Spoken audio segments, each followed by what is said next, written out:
A small stack of, well, are they dessert or are they soup bowls? I think they were originally designed back in the 1930s to be used as soup bowls, because Maddox also made a much smaller dessert set with a similar slanting sided dessert bowl. They also made the rimmed classic English soup plates or soup bowls and rimmed little desserts. They were down to around 5.5 to 6.5 inch diameter. These are 7.5 inch, so much larger, much wider. Got a stack, as you can see here, of 5 of these in very good condition, hand decorated or coloured on a transfer print. Good gilt rims all the way around with a little bit of feathering. You can see here it's just a little bit eaten away where they've been in a stack, but the glaze itself is in really nice bright condition with hardly any knife marks on. Classic of the period, John Maddock banner and lion marks from the vitreous china range that they were so well known for.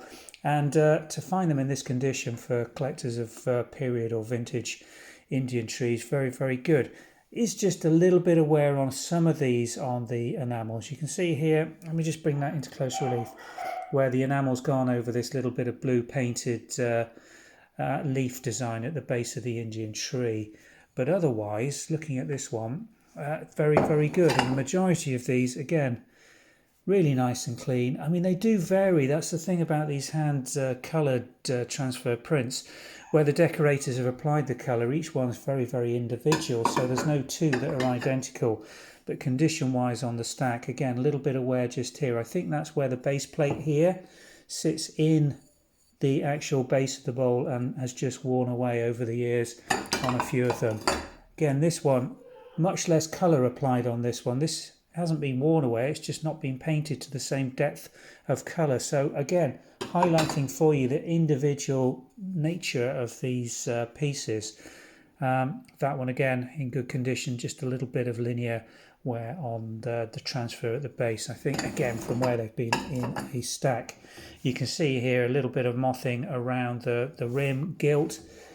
Period pieces of china so often will demonstrate that, where they have been used continuously over what is, you know, a long period of their life. These are 1920s, 1930s, so potentially antique, if not very, very close on, and nicely decorated. The palette colour on Indian tree varies from brand to brand. So if you've got one particular manufacturer or pottery, this being Maddocks, then if you want them all to match in a sort of collection, then you need to usually stick with the same factory.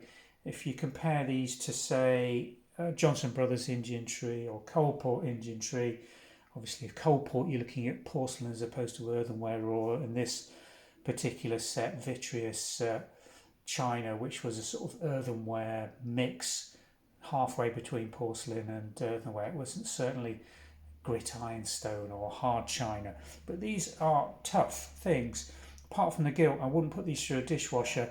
They should survive for another 100 years in relatively good, bright condition, as long as they're not put through dishwashers or used very, very heavily. Obviously, everything has its time and wears out eventually, but these are in good, used vintage condition. Thanks for watching.